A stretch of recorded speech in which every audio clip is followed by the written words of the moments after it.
episode of You're Already Accepted, a community rewatch live, and I'm here with Ethan and Christian. What's up, guys? What's up, Ethan? What's up, Christian? What's up? Jonathan, I didn't apply. Does that mean I'm not accepted? You're already accepted. Okay, Christian. good. Okay, good. My transcripts didn't go through. Does that mean I'm accepted? Yeah, sure. Why not? I didn't fill out my FAFSA. Does that mean I'm accepted? Yes. Okay. Look, guys, I'm so excited to talk about episode 17 of season 1. Good. Physical education. Let's get into it. Physical education. Right. Okay, so before we get into the A+ stuff, there's a brief synopsis. All right. Of physical education. We didn't do it for communications, but that's fine.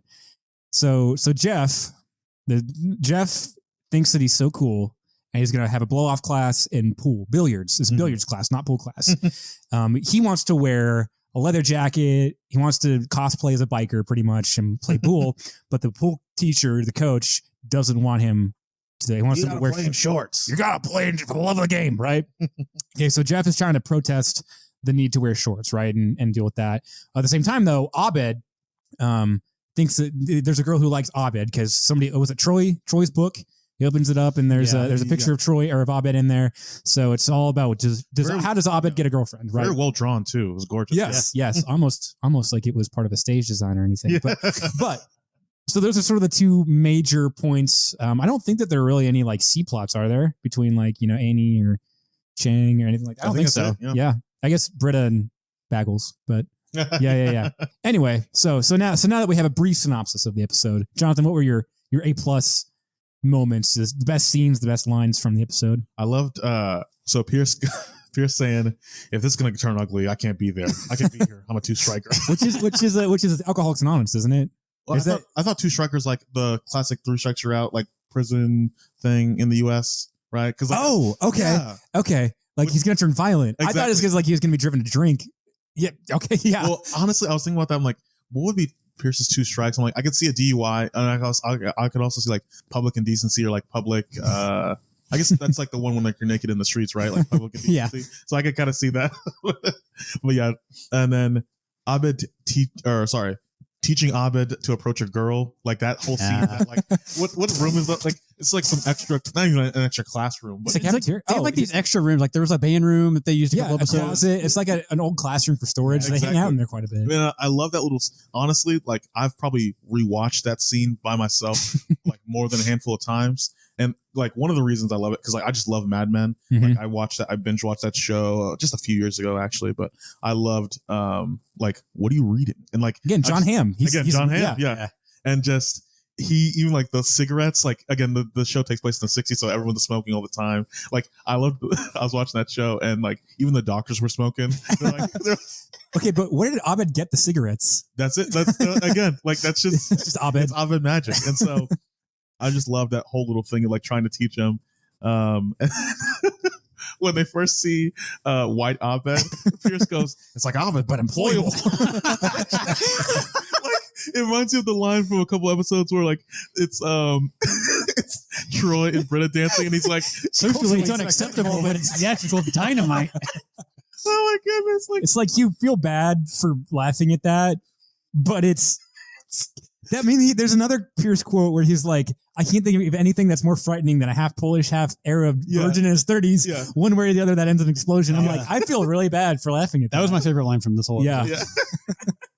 But yeah, that's just like a casual like racism of that. Like, it's like Abed, but I can, but worth working a job. And he like studies like, it's like Abed, but employable. Yeah. And then, great deep line by Abed when he says, "When you know who you are and what you like about yourself, changing for other people isn't such a big deal." Ooh, I love that. And I feel like I was thinking about like the context of that, and I think of like every great parent I know, like dad or mom, like they're always willing to like embarrass themselves for their kid. You know what I mean? Like they'll wear the shirt, they'll play tea party, like they'll dance at a party. Exactly. Right? Yeah. They'll dance to Peppa Pig or whatever kids are watching. Like I just love the idea of like they don't take themselves too seriously. Exactly. Yeah. Like they don't have like that pride of like, oh, I need to like look cool and stuff like that. And so I just love that line. And I think about that a lot in my life, where it's like it's situations where I want to again be perceived a certain way, but it's like no, like I know who I am, I know what I like about myself, so like in this situation, yeah, I can do this for somebody else, or I can have this conversation with somebody that, Yeah. I remember I was doing something, it was like some super nerdy thing, it was like some like really weird like board game I think I was playing with Dungeons and somebody. Dragons. I didn't say that. No, but like Hey, I like D&D, so yeah. but it was something sort of like that, and I was like, really, this is my thing, but I'll do it for my friend because he's really into like, and so like I love that line, and I just feel like that's really applicable. But what do you guys got? No, I was just gonna add on to your quote with Abed. I mean, we were talking before we started recording, like, I mean, if you ever see me in real life, which probably is never gonna happen, but you never know, we could have an in-person, small audience, podcast recording. But I'm not a very, physically imposing guy. I'm 5'10". I don't want to say how much I weigh because I'm a little self-conscious, but like I've never been like a athletic guy. Like I'm always really jealous of people who can just like pick up a sport, like and never practice. Like for me, it's like I have to practice alone in a shed somewhere. Like, well, others were doing one thing. I studied the blade, like something like that. But we were talking, Jonathan and I were talking about how like exercise is sort of one of those things for me where it's like, the reason that I don't stick with exercise whenever I do it is because I feel like I've always done it for other people. Like I've always wanted to get big and muscular for like a woman, or I want to be athletic so my friends don't think that I'm, the person that to carry on the team. But I've never really wanted to do it like just for myself, And so I mean, I think Abed like really captures that you don't have to change to worry about people's perceptions of you. Like if you're comfortable with who you are, and I guess that says a lot about me and how comfortable I am with myself. But if you're coming from that perspective of like, yeah, I don't have anything to lose here, I don't have anything to gain here, like I'm just doing this because I care about somebody. I wasn't looking at it from the perspective of parents, but that's a really good example of that. But the less deep thoughts and things about this episode, I guess there were quite a few of them. I loved Annie's. It's like The Notebook. Instead of Alzheimer's, Abed has someone who likes him. Yeah, sure, like gives him the devil stare. It's like I don't know, like the whole idea that Abed has something that is like wrong with him. There's even the episode where Britta does like the sociopath test, and Abed's is the only one that's normal. Like I don't know. I think that shows something. Maybe the show takes place from Abed's point of view. And like he really in a normal setting is a normal guy, but just like he wants to pretend like he's part of a TV show, right? Like that's from his perspective, and so that's why it doesn't seem like it makes sense. Is these are all other characters who are reacting to Abed, which I mean, I love that as like a community theory, like, right? It's not. That's a pretty popular theory. I think that it takes place from Abed in his head. It's in his head, yeah, right. Or that's from his perspective. That's a pretty, I think, common. Right. So I'm not saying that that's canon, but I also love the whole like love don't cost a thing. Can't buy me, love me. Like, and Jeff's like, we've all seen enough after school specials and Fat Albert to know that Abed just needs to be himself. And I love that whole trope. Like, I think of like guidance class in elementary school. Did you ever have guidance class? It was like I had a version of it teaching you how to be a good person. And it was always like, if you ever have a friend, just be nice to them. They just want it. Like, if there's a bully, like it's because their parents don't love them. And like, they're just projecting their insecurities on you. And I love that whole like after school special, like to be yourself, like just go up and then that's kind of the whole dilemma of the episode is like, do we let Abed be himself whenever in all likelihood, like he's never going to have a girlfriend if he's himself. And I feel like to a much, much less severe degree, I feel that where it's like, okay, like my campus minister and I talked about this one time and he was like, honestly, Christian, like, I don't know why you're single. Like, I think that you've got, like you're spiritually mature, like you're helpful, you're a leader, you're attractive, like, but maybe there's but maybe there's just something about you that like women don't like. Maybe it's your haircut, maybe it's your choice in clothing, maybe it's like, and first I was like, well, screw you, but I know what he meant, right? Like, maybe the people that I'm attracted to like aren't attracted to the things that I am, and so it's like, what if, like, at what point do I change myself? Like instead of being a victim, instead of feeling like, well, how come girls don't want to date me? Because, like at what point do you take responsibility for like, yeah, it's good to work out and exercise because like physical attraction kind of requires some work, right? But at what point are you like, sometimes you're just like, you got to be comfortable with who you are. Like, cause I do think that is like on a real note, like my biggest flaw is that I don't believe in myself, which is sort of like hippy dippy BS, but like to a real extent, like I feel like I sabotage myself, and I think a lot of things about myself that other people have never said to me or never thought about me, but that's what I expect of like, am I really Abed? And like, I'm just so like who I am is just so unappealing that I'm going to sabotage myself. And then like internally I validate it by saying like, oh, it's just because they don't understand me. It's like the meme of the guy standing in the corner at the party. Like they don't know that I'm actually, you know what I mean? Like they don't know that I actually invest in crypto. Yeah. Like I don't want to be that guy, Uh-huh. But I really liked the storyline of Jeff with Poole. I think we've talked about this, how the show will take something so like ridiculous, and turn mundane. it kind of mundane and turn it into this like, cinematic, like triumphant thing. And like playing a game of pool in outdated athletic equipment, like that is a whole thing of like, do you enjoy this for the aesthetic of it or do you enjoy it for the pleasure of it? And so you sort of get two different, like the coach, he's sort of like the old guard, again, in a very like hyper stylized way.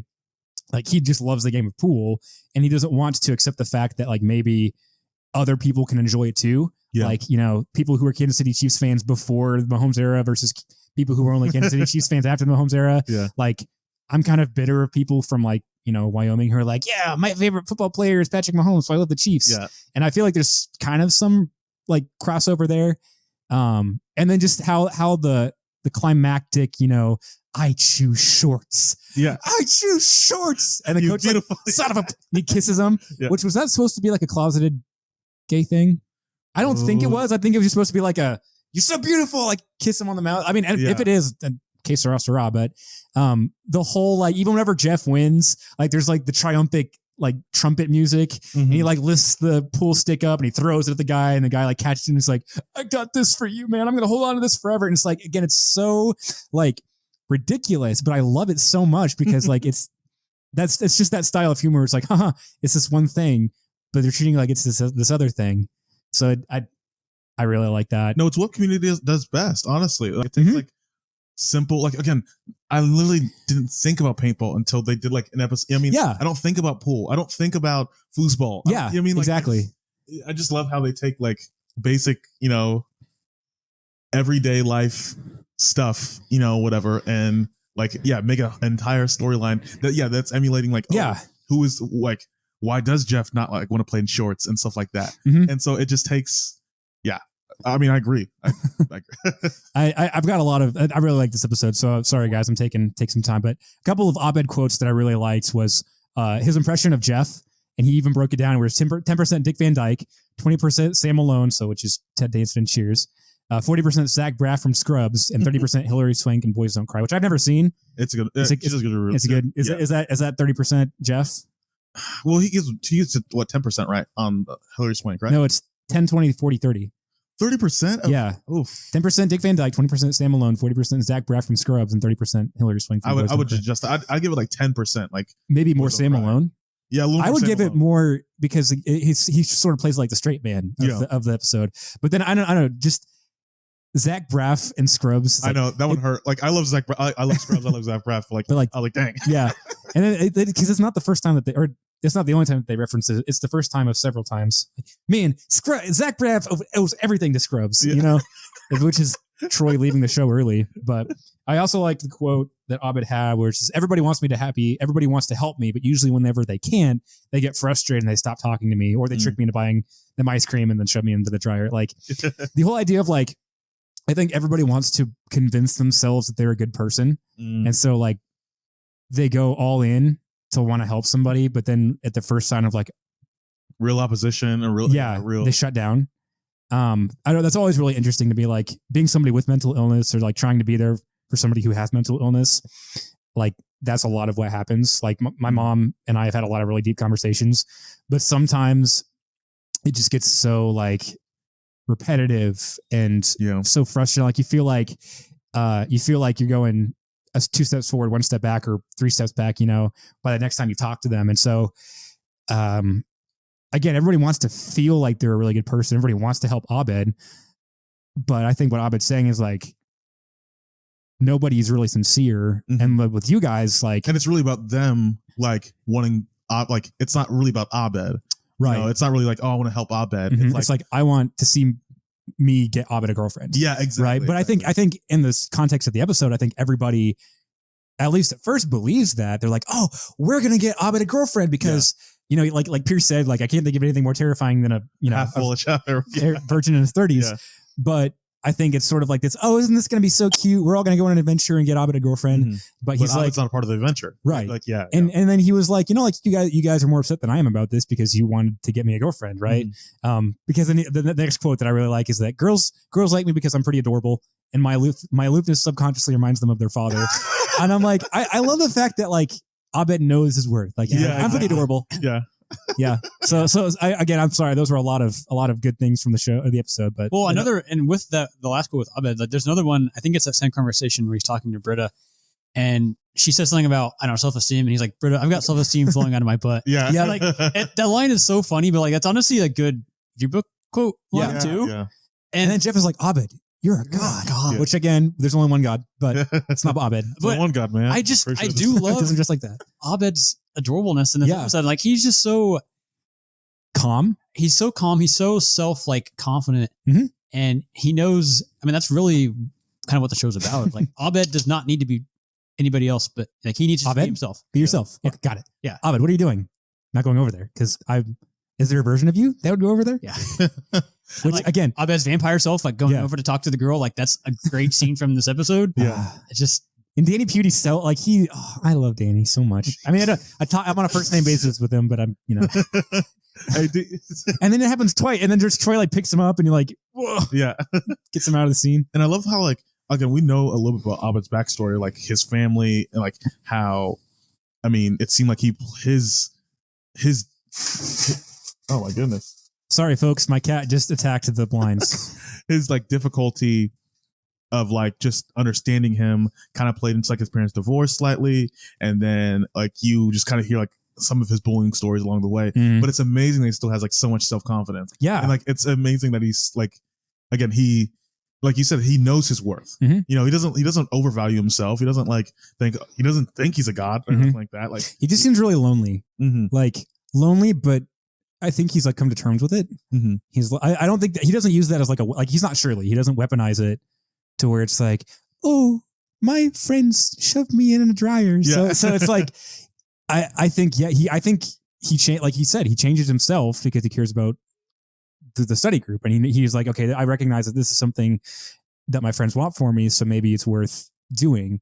But he's also not changing his entire self. No. Yeah, exactly. Yeah. He knows the parts of him that need to stay the same because those are the parts of him that are most important. No, I'm just saying, yeah, exactly. No, yeah, that's what's beautiful about this is you can change some parts, but Abed's so confident in a lot of other qualities of himself that he knows he can be himself and, you know, and change a couple of things here and he's still Abed. And I think it's another cool thing, which is probably not really relevant to the episode, but is that he's the same around everybody. Like he doesn't like, I feel like I'm especially guilty of this, of like, he doesn't change how he acts around different people, like around professors, around girls, around, you know, Britta versus Shirley versus Pierce. Like he's just always the same versus me.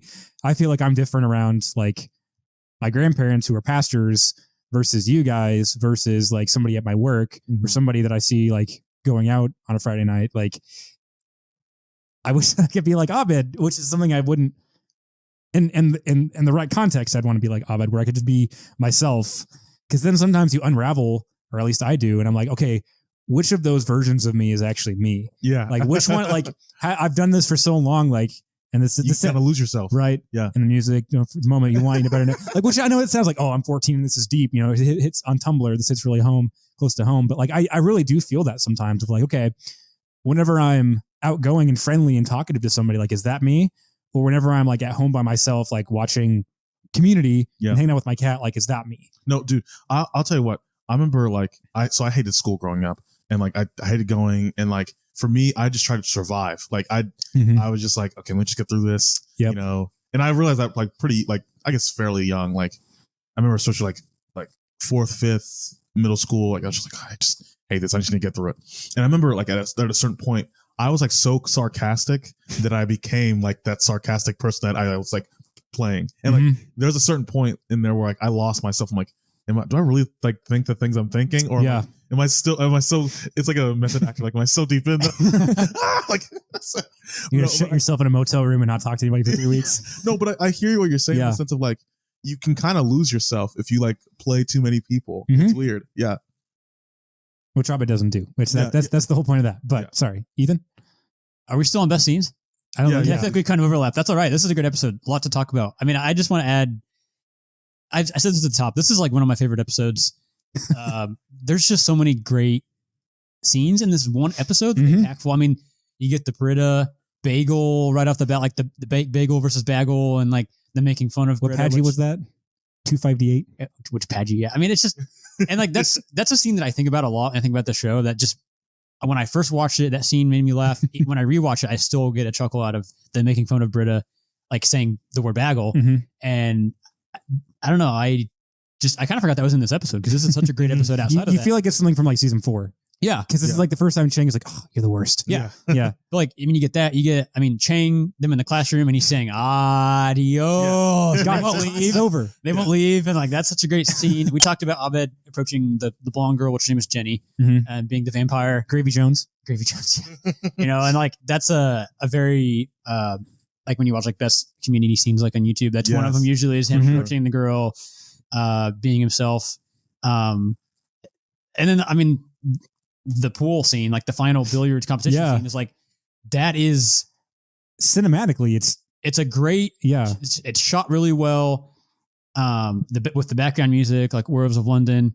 And it's hilarious. Like when they take the clothes off and like everybody's looking away, but like Annie looks back and like the dean's kind of like into it. And he's like, should we stop this? Like, it's just for evidence. Evidence. Yeah. It's just like that billiard scene at the end, like it's paced really well. That's one of the scenes that I remember when I first watched this show that stood out to me is like, okay, this show has got me hooked. Like I love this show. Yeah. I went from like, okay, this show's funny. I like it. There's some good moments. It's like, oh, this show is something different, amazing. Like, it's special. And it just had me dying.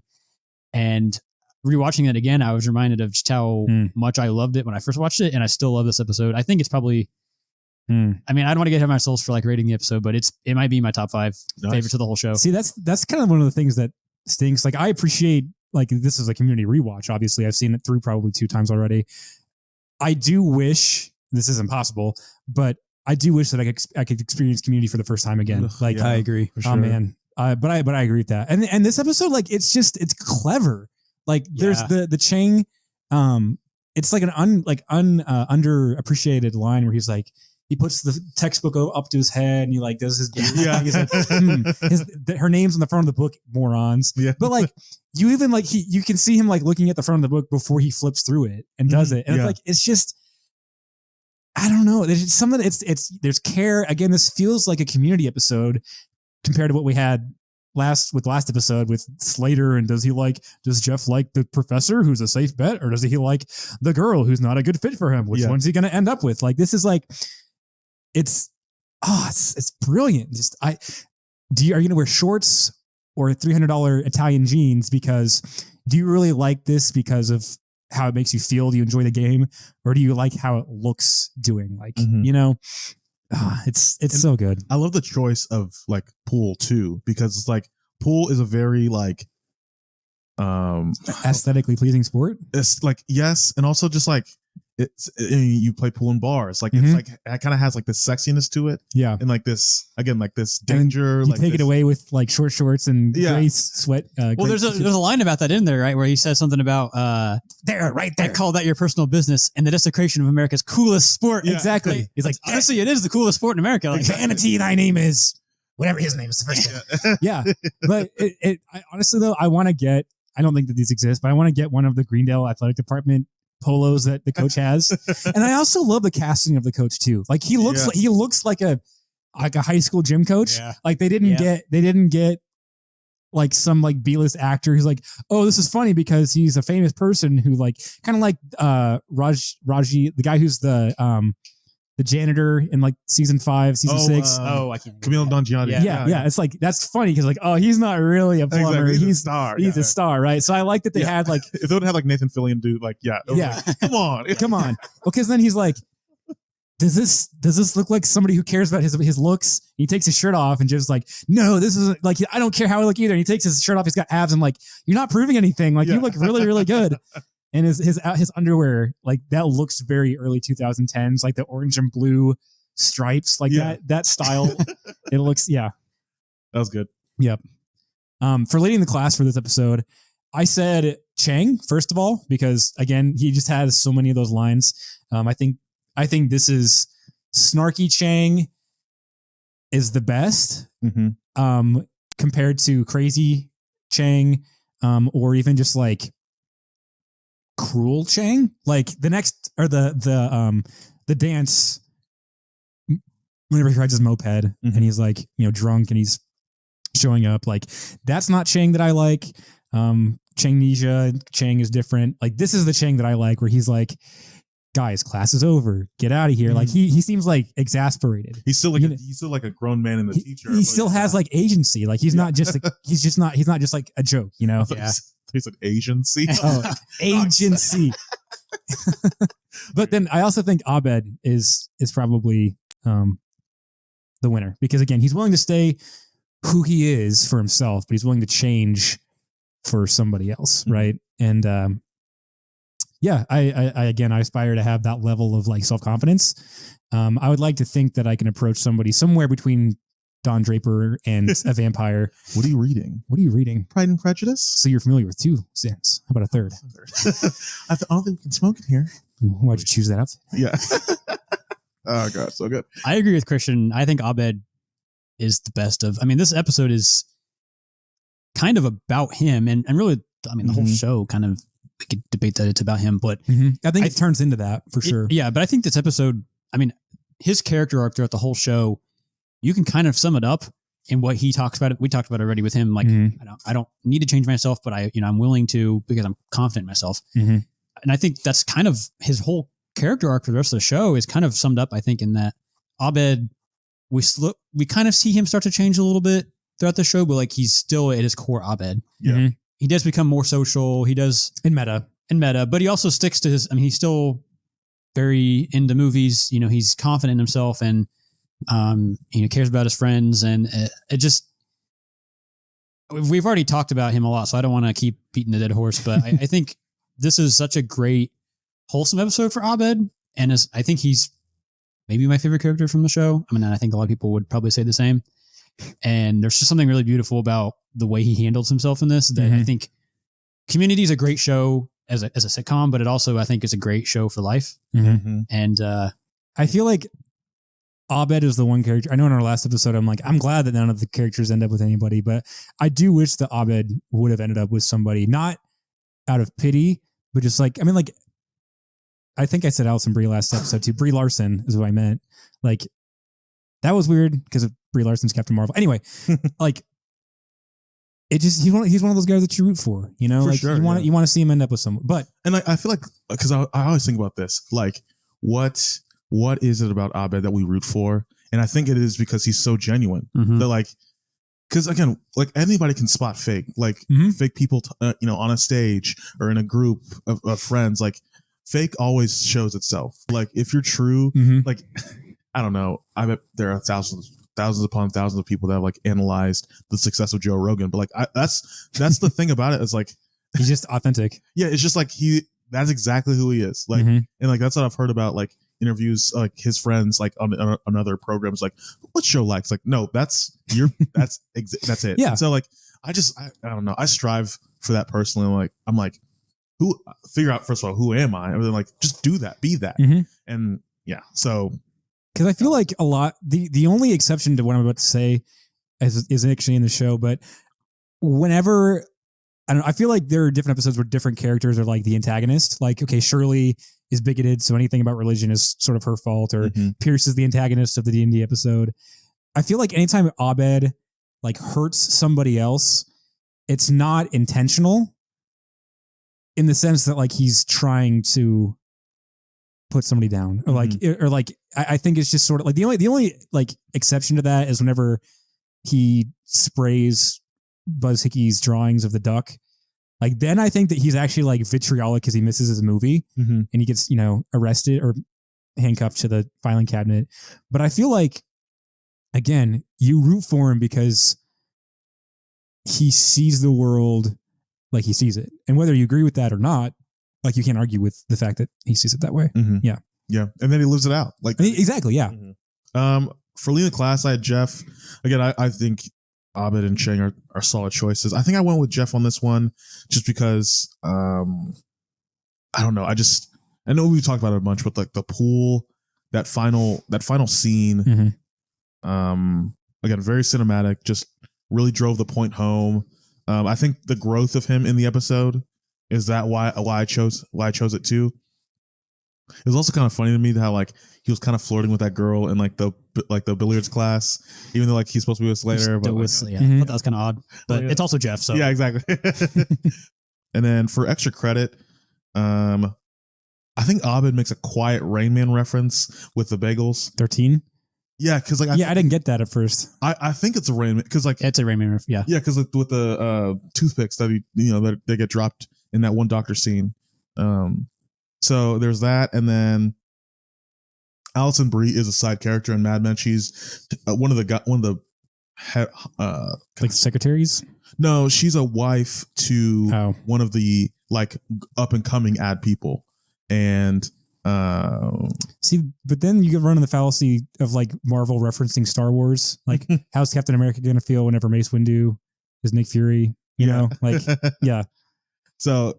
And I think at this point she was actually she already made her debut on the series, but yeah, that's what I got for extra credit. So this is kind of, I mean, speaking to the Alison Brie, we talked about earlier, that great scene where they're teaching Abed to talk to girls, and he goes up to Annie and so they start flirting, and she kind of like is into it.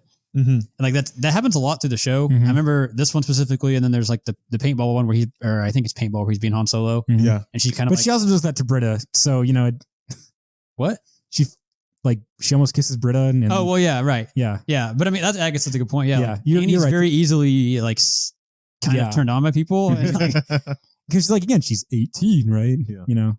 But I mean, and I think there's some groups of people out there that would say, oh, Annie and Abed should have ended up together. And I do. I don't know, whatever you think of that. I think you can't deny that they have great chemistry. The characters do, and a great relationship. Another piece of trivia I found, which I thought was really interesting and really, really funny. Baggles is not a Baggles is what Dane Harmon calls them. Really? That's from personal experience. Yeah, he calls them Baggles as well. I don't know why, but that's what IMDb said, was he also calls them Baggles in real life.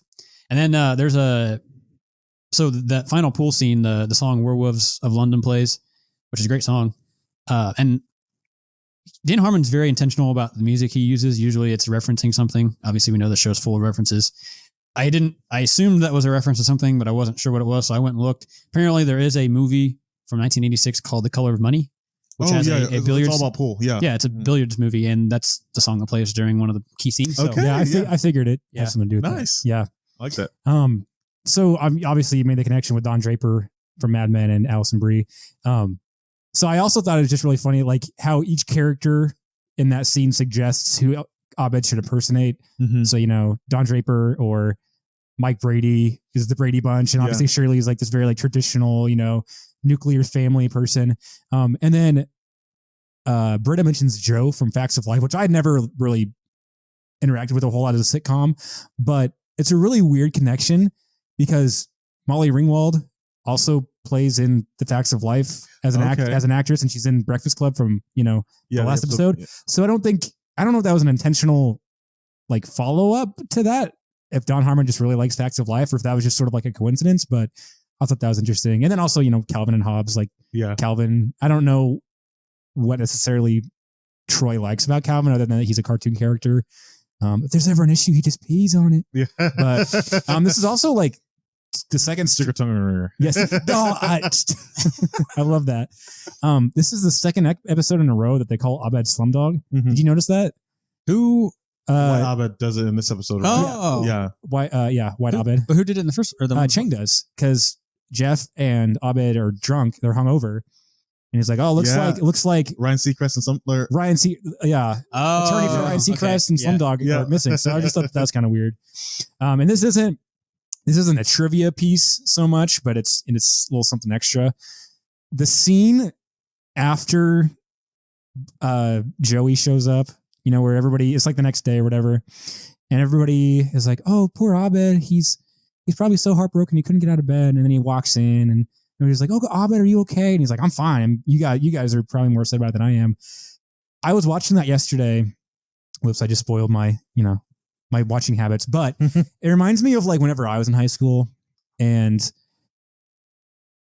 I would like have those times where like I wanted to talk to this girl, and then like I get friend zoned, or she'd have a boyfriend, or whatever would happen, and like there was this sort of like, I'm going to give myself permission to be sad for a few days. Like, I'm going to walk a little bit more slowly to class. And if people ask me if I'm all right, I'm going to take a little longer to say yes. And like, I'll be all right. And it wasn't, obviously that was unhealthy, and I was a hormonal teenager, but like that whole process for me, like it was comforting in a familiar way. Whereas like I got to the point where I could almost feel main character-ish, protagonist-ish. Yeah. You have like, I got rejected, and this one hurts more than any other time I've been rejected, and so sad music starts playing in the background. Music starts playing in the background. Like I'm going to treat myself, Robbery by Juice WRLD. Okay. Exactly. And it was always, it was kind of a ritual. Yeah, I don't know if that's the right word for it. So I don't know. Whenever Abed walked in, he was fine. There was like just deep down inside of me, there was just like a memory of like that for me, of like people walking in and like, oh, Christian, are you okay? You seem kind of sad, and like, I'll be fine. Like and Abed, like he's totally fine. He's okay. Like more power to him. I was not that in high school. So yeah, that wasn't a trivia fact, but there was a fun little connection that I made to my own life. I like it. For final thoughts, I'd probably say a 8 out of 10 episode for me. Mm-hmm. Just really strong overall. Both plots, really great parts, really funny, or at least maybe not necessarily hilarious, like side splitting, but like really engaging, really entertaining. And yeah, that's what I got. What about y'all? This is probably like a 9.5 out of 10 for me. Maybe even a 10 out of 10. I don't know. I mentioned earlier, this is probably in my top 5. It's in the running for one of my top 5 favorites from the whole show. Just from start to finish. I mean, you get both plots for once are like, honestly, like A+ plots. I mean, you could have the pool episode and then have a different episode with them trying to get Abed a girlfriend, and like they both would probably still be like top 10 episodes. Yeah. But they're both on the same episode, which makes it awesome. Mm-hmm. I have one minor nitpick about this episode. Yep. Can I share? The scene where they're in the classroom and they're talking, and Jeff makes fun of Britta for saying bagels, and Pierce does like this weird dance afterwards. Yeah, he like makes fun of Britta, and then like they're all laughing, and Pierce does like this weird dance, and then it cuts to the next scene. I thought that was so weird that just maybe he was like, Britta said it bagels. Well, I think he was like celebrating, like, or he was happy that she got made fun of, but it just seems out of place for Pierce to do a dance like that. I just thought that was really. We've already seen Chevy Chase's dancing abilities in another episode. It's not great. No, I remember seeing that for like a split second. I was like, huh, doesn't really fit. Maybe he was trying to riff and just like, I don't know. Yeah, no, I agree. This really makes you feel like Spider-Man. All the exaggerated swagger. No, it feels like a Community episode. Again, we talked about like all the exaggerated swagger. Okay. Yeah. And so I feel like this is whenever Community starts becoming itself. Like, I think I've talked about this before. Like, I have a hard time starting new series because there's like the awkward, like the puberty phase of the series before it gets good. Mm-hmm. Like season 1 of The Office, right? Like, there's a point where you're like, okay, now that I've seen The Office, this feels like it's a show in The Office, like an episode of The Office. It's not like weird, like it doesn't get retconned later, or the consistency is weird. Like, again, both plots are really good. Abed and Jeff are kind of the two lead characters. So, since Abed is a vampire that approaches women, I'm going to rate this 4 Bram Stoker's Draculas starring Gary Oldman out of the original Nosferatu. So Nosferatu being perfect, I'm going to give it 4 of those, or 27 I Draculas out of Nosferatu. So conversion rate's a little weird, but that's what I'm going to give it. I really like this episode. On to basic genealogy, episode 18. For A+ stuff, or I guess, do you want to do another synopsis? Yeah, another little synopsis. All right. So basic genealogy is all about Family Day, which was that something that we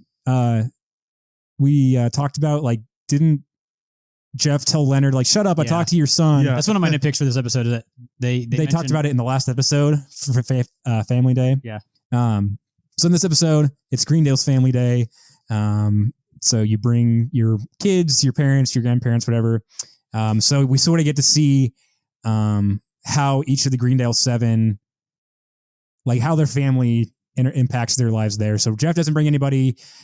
Troy brings his grandma. Abed has his dad.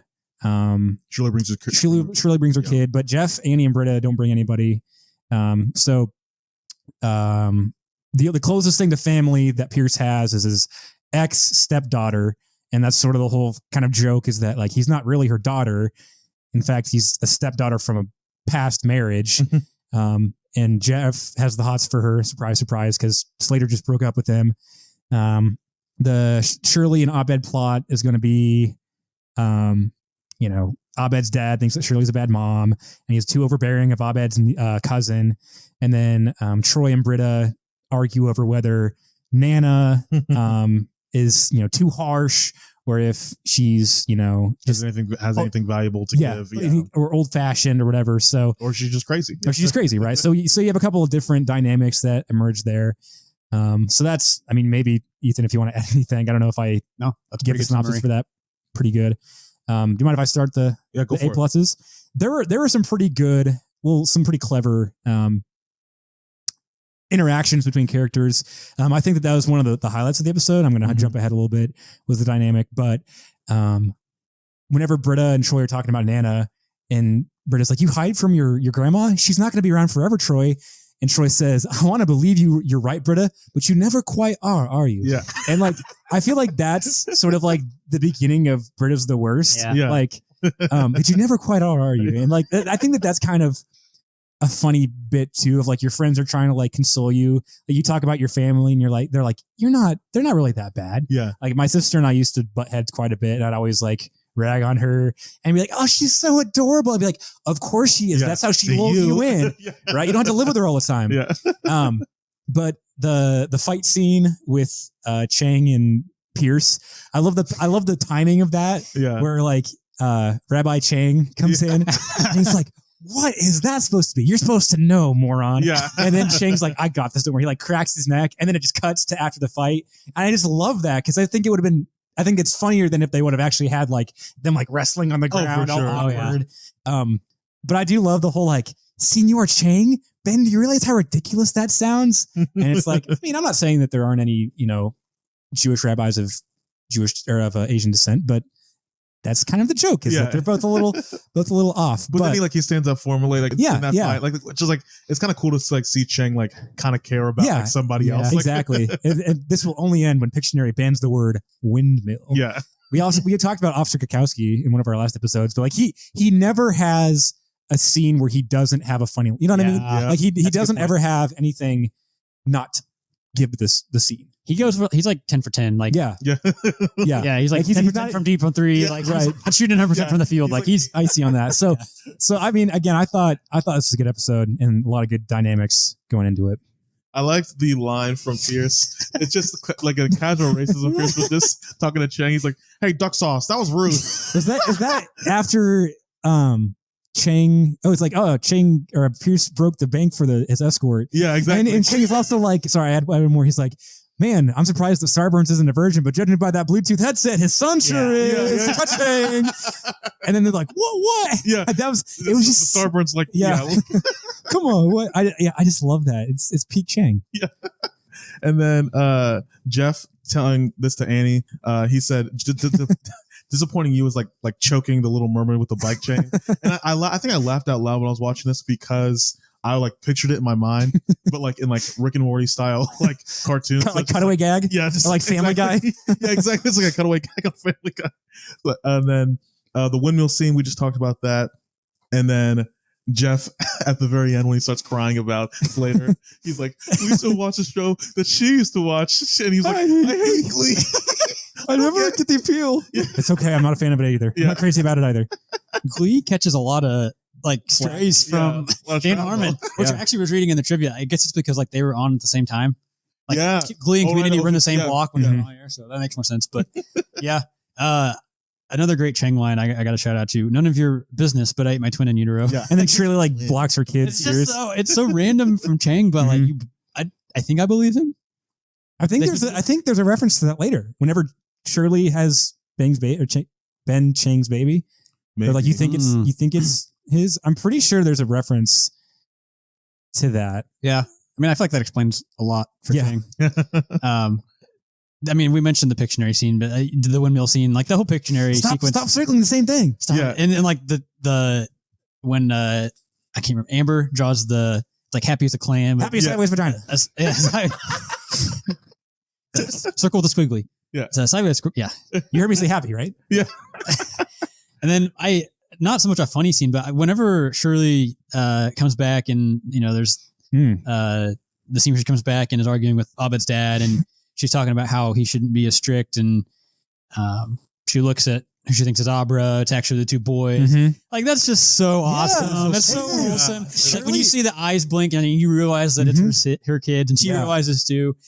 And you're just, man, Abed's dad is such a dick. Yeah. Yeah. Like, that's like the whole point is like he's the grumpy middle-aged divorced dad, but like you don't feel bad for him at all. Mm-hmm. But there's a good payoff though because he gets to go in the bounty house. Yeah. Yeah. And it's so awesome. I love the wholesomeness of that scene. I think for leading the class.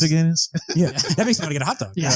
I think that Shirley, I had a couple leading the class. I think Shirley, this is one of the rare episodes where like she doesn't have like a grading quality. Mm-hmm. Like, again, that's kind of her character, but she even has like a bit of like religious redemption too. She's like, I'm not talking about the burqa. I'm talking about how she never allowed to have any fun. Yeah. And I'm not a prison warden. She's like, I admit it. I'm not a great mom, but at least I like let them have fun. Mm-hmm. And she like stands up for Abra and Abed. Like she tries to be like understanding of like the burqa, even though like obviously she's super like Islamophobic in other episodes. But I mean, I was like, yeah, like good for you, Shirley. Like there's not, I mean, I think your kids are annoying, not going to lie. Like kids in TV shows are kind of annoying in general, but I understand why she gets so like frustrated as a mom because her kids get stuck in the vending machine. So I think that Shirley led the class. I also think that Pierce leads the class in this episode because like, okay, I get what Jeff says when he's like, Pierce is a racist, sexist old man or homophobic, whatever it is. He does terrible things all the time. He's right. I don't think that means that he deserves to get grifted by his daughter. Mm-hmm. I think in real life, if like, I'm not going to use names because our audience might be divided, but if some real people got grifted by their kids, I'd be like, that's funny. Yeah. You know, like who's somebody, like if Bill Cosby, like if his daughter like sold everything, all of his assets, I'd be like, that's good on you. Yeah. But like Pierce just wants like family in this episode. Mm-hmm. Like he just wants to be accepted. He does it like in the most Pierce way possible, like with a mass email to all of his stepkids. Yeah. But like, that's not something to like cheer against him for, you know? And he's just like, hey, Jeff, like don't have sex with my stepdaughter. Like Jeff kind of sucks in this episode. I'm not going to lie. Like I know that he has the redemptive arc and it's because he got hurt by Slater, but like Pierce calls him son. Like he realizes that he's his dad, which again, doesn't feel super deserved based on how the rest of the show goes and how Pierce kind of changes his, you know, wisdom versus antagonist throughout the show. But in this episode, I really do like that where it's still the most Pierce way possible. Like if the roles were reversed, I would have had sex with your ex stepdaughter. Yeah. You know, like chip off the old block. Yeah. Like, there's not many times where I feel bad for Pierce because of how awful he is. But in this episode, I do feel like, oh, hey, like I get where he's coming from. Like I want him to find somebody who cares about him, you know? Yeah. And it's again, like he's clearly like proud of her like place. Mm-hmm. And like, again, he probably doesn't do the like, cause he doesn't really know her. So like, you know, I can imagine for Amber, it's like, Yeah, it's pretty frustrating. Like this weird kind of old guy that like I sort of know, like has like brought me to this place, and like he doesn't know my name, doesn't know my mom. Like, and I feel like the first time ever that I watched this episode, I thought he was like attracted to her, which I think is sort of kind of how it's supposed to play off. Where it's like it's weird that he's not related to her, so he could hit on her, but he doesn't. He just wants her to be his stepdaughter. But I do also agree with that too. That like it kind of plays into the whole thing of like this is weird. And you should recognize this. Yeah. But he's so sort of like disillusioned by his own loneliness that he doesn't. Yeah. And I do like the lesson. We talked about it just now, but like I like the idea that like, yeah, Pierce sucks. Like he does and continues to suck. But like it doesn't necessarily like, you know, two wrongs don't make a right. Like it's just like the spirit of that idea of like, yeah, you know, he might be extremely flawed, but that doesn't necessarily mean you have the right to take his money. Like, and before, you know, obviously Pierce at the end is like, yeah, she deserved it or whatever. Like he knows, but it's interesting. Yeah, I think Jeff to me leads the class in this episode for what you just said. Like he's really trying to do the right thing, even if Pierce probably doesn't deserve it, and he probably isn't really deserving of pity or empathy. He still gets it, and Jeff is. Again, we talk about like I think I've mentioned this a lot. Like old Jeff, like first an episode of season 1 Jeff versus like the new Jeff. Old Jeff wouldn't have cared. And even like in maybe some other episodes, Jeff might have been borderline like, yeah, you know, Pierce, you deserve this. You're kind of a, like, you know, you're not a good person. But I mean, even if you can we don't like Pierce, obviously, I think we're pretty established that we don't like his character overall and probably shouldn't. But I mean, as a Christian, unconditional love is a thing that, you know, that we try to live out. And like, that's not, I don't think what the show's trying to get at necessarily trying to be preachy, but I mean, in a way that's kind of the same. It's the same logic of like, again, there's so much of the whole, like, I can't wait to see him get his comeuppance, like a yes queen moment of like, oh, she grifted the racist old man. Like, I feel like there's a lot of support for that. Do you think the episode, this kind of hit me. Do you think the episode would have been better if like somehow, or maybe earlier in the episode, Pierce does something specifically against Jeff that like, it makes Jeff pissed off, and then all this happens, and then he still has to like make that decision of like, I'm not gonna like. I think so, because the reason that he gives, he's like, oh, he totally shut me down earlier. Like that's a terrible. Like it kind of comes across like the drunk dial plot from a couple episodes ago, where it's like it doesn't really seem to be a reason, and maybe that's kind of the thing is like Jeff doesn't really even believe his own excuse. But I do think that would have been an interesting shade to the character dynamic, you know, of like. Yeah, like maybe Pierce causes him to get broken up with Slater. Like, yeah, but he still helps him out and tells him, exactly, yeah. And yeah, for early in the class, I had Jeff as well. I just thought he did a lot of work, and then like, it's one of those things too where like Jeff's also hurting, but he still has to like, because I know when I'm like hurt, like deeply emotionally, I'm pretty numb, good and bad. So it's like, I don't know if I was Jeff in this situation, I probably wouldn't have done like this.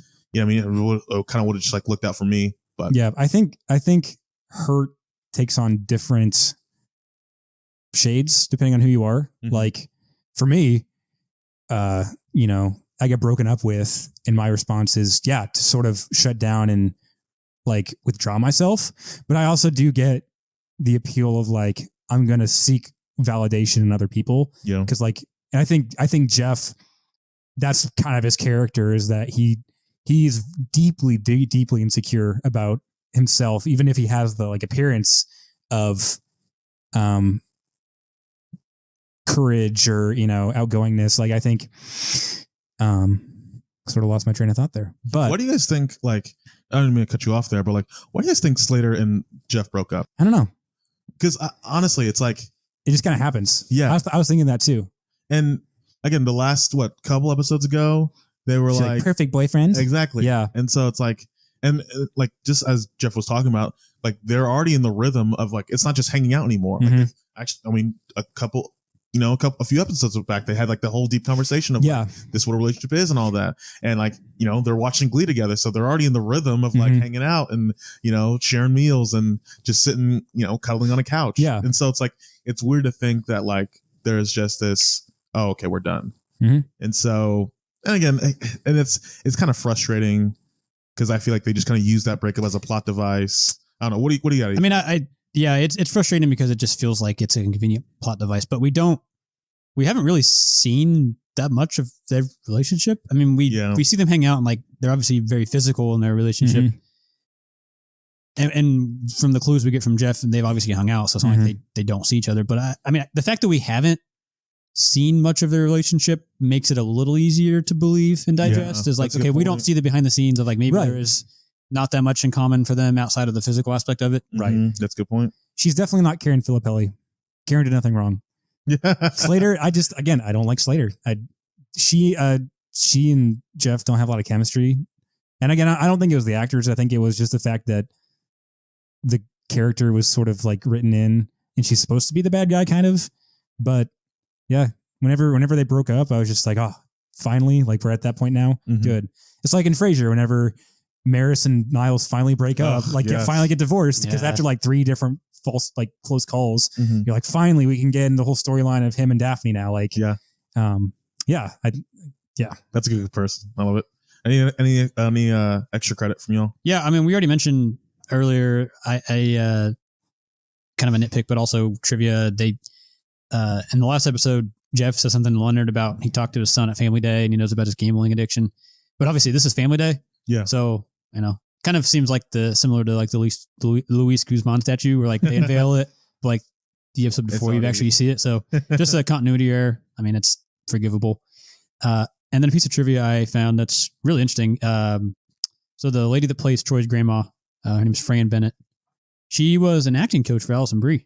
Oh, cool. So I don't know if that's why she got the role, if she's so well known she just happened to be, I don't know that much about the actress, but I thought that was kind of interesting.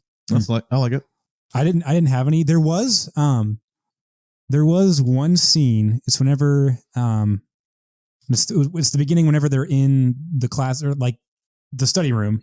On the marker board in the back, there's, I took a picture of it because I couldn't read it very well because obviously the camera's out of focus, but it was it has all of their like, library, make sure you check out a study room 24 hours. But then there was like, why are they called grown-ups when they are not all growing? Like it's like, I don't know. It's just something like that in the background. It's one of the set designers had a little funny gag and I didn't notice it until like the third time I went through. It's a shot of Annie and Shirley and the marker board is behind them and it has like some serious reminders. And then it has that one little joke. Or like again, I can't even read the whole thing, but so I know that there's quite a few Easter eggs that happen with the chalkboards, and I haven't caught them all. That was actually one of my goals when we started doing this was to like try to keep track of some, but I have not been doing that. That was the first time that I'd seen it, so I don't pay attention to that kind of stuff. So I'm glad you caught something like that. Because I'm not doing a good job of that. For this one, I would probably say I said 7 out of 10, closer to a 6 and an 8, and I feel good about that. Like not horrible.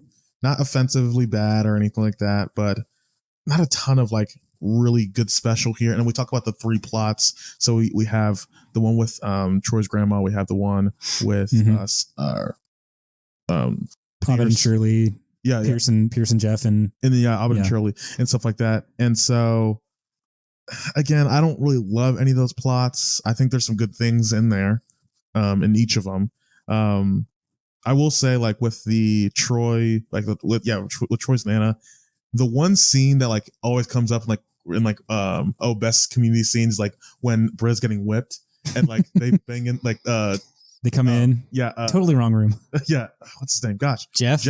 And thank you, God, Jeff and Amber like break in there. The only thing I wish they would have changed though is that like it would have stayed the camera would have stayed focused on Britta and never like it's just Jeff and Amber in the background and then they like that's the only thing would have changed. And again, like I don't really love that scene, but I would have loved like that little moment. But I'd probably say like that. This kind of I don't know, probably 6 out of 10 for me. So we haven't really talked at all about the Troy and Britta subplot. You brought it up, so I'm just gonna say the plot with Britta and Troy's Nana, it's cringy to me. It is, and not in a good way. I don't know. There's something about it that it just doesn't sit with me right. No, because it's season 5 Britta in season 1 Britta's place. Yeah, it's like, Nana's gonna whip you. Not if I get her a switch. What do you think about this one? And like kind of like how you said like the unfeminist feminist earlier. It's like, oh, I love that she's so old, antiquated, and she has her own like punishment system. And I love Troy's lines like, my mom warned me about people who had pocket watches and coffee grinders were into trains. Yeah. And like old fashioned is not corporal punishment. Yes. But yeah, it wasn't, there was no satisfying conclusion to it. It just sort of happened. I did love Troy's face whenever Nana was like, go get me a switch. And he just like stares at Britta and then he walks off. But other than that, it's just like, what did you think was, what they thought was going to happen was what happened. Yeah. Like it wasn't at the last second that Nana was like, oh, well, you're a nice young lady. I take back what I said. The whole plot's just a buildup of them talking to the thing to get to the scene where she gets whipped for physical humor. Right. Which the whipping scene, regardless of your thoughts about corporal punishment, is just so awkward because Britta drops her pants in front of Troy. Yeah. Bends over this. I mean, old she's ladies. Like, how old Britta? Which I know there's the humor of it, but it's just so awkward and cringy and it's not done well. Agreed. No, it's not. And the whole thing about it is just like, it's just painful. It's like, that's the whole plot is like, Britta offends Nana. Nana says she's going to punish Britta. Britta gets punished. Like, maybe Britta learned her lesson about, I'm not always right about people's antiquated expectations, but she doesn't learn anything. Like, nothing changes. Yeah, I agree with that. I really liked it whenever did you say your rating? Oh, no. I mean, just real quick. This episode didn't make me laugh a lot, but the wholesomeness in the Jeff and Pierce plot and the wholesomeness in the Abed and Shirley plot, I think redeems it to the point where I'd give it like a 6.5 out of 10, maybe 7 out of 10.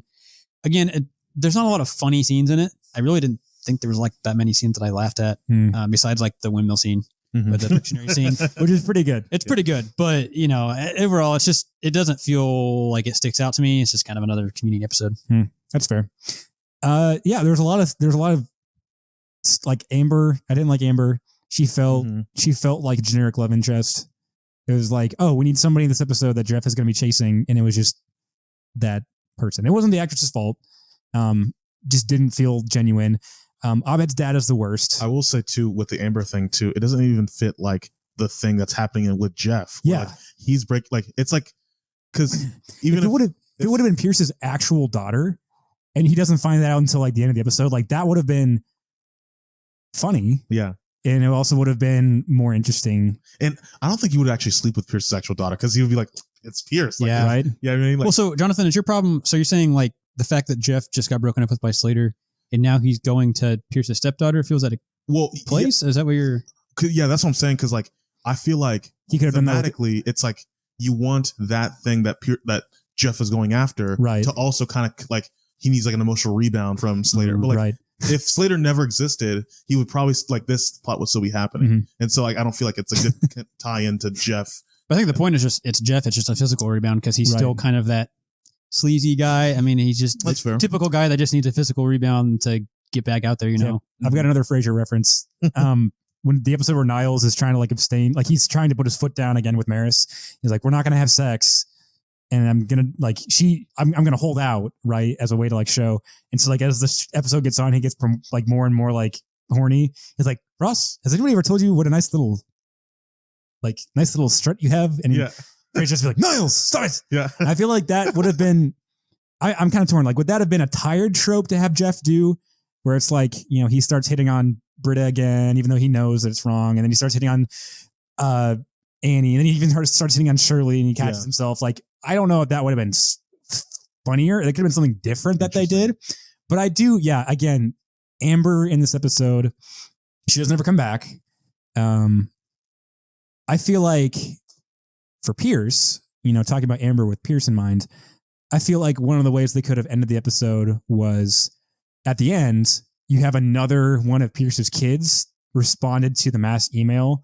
So even though Amber leaves and Pierce is upset about it, like one of the other kids is like, oh, hey, I got your message. I showed up for family day. And it's like, he actually wants to get to know his dad. Yeah. That could have set up a dynamic of like this character. Maybe he's like, oh my gosh, it's a mini Pierce. Yeah. And it could have been Chevy Chase's actual son. I don't know if he has kids that are that, like, you know what I mean? Like that would have been kind of, you could have had something that's not just this, oh, nothing really came out of this except for Pierce lost $25,000 and Jeff acknowledged that he's sad. Right. Yeah. And again, like Abed's dad doesn't have a redeeming moment. Like I think this is only the second time that we see him and the last time we see him. The first time he's crying after the right. video. So like at that episode, you're like, okay, there's some growth. He says, I never blamed you for your mom leaving. And Abed's like, you never had to. I knew about it. And this episode, it's like, yeah, I mean, again, I get it. He's the divorced middle-aged dad and he's looking after his niece and he just wants to make sure that she's safe. Like, I get that. But after, like, he doesn't learn anything. Abra gets to go on the bouncy house, which is good. And like, that's a good, satisfying conclusion, but he doesn't change his mind about anything. And he doesn't apologize to Shirley or anything. Mm-hmm. He's just grumpy. So I feel like that kind of drug it down. And then again, yeah, Nana doesn't change at all. And maybe that's, we don't even learn anything about Nana either. Like, yeah, it's just she's there. How many women do you think, or how many men do you think that I've laid with? Which that could have been kind of funny if you actually found out that like she had been like some like promiscuous person like in her younger days or just anything about her, but you don't really learn anything from that. But I think in terms of how this episode fits into the overall theme of the show, again, the dynamics between the different characters is promising.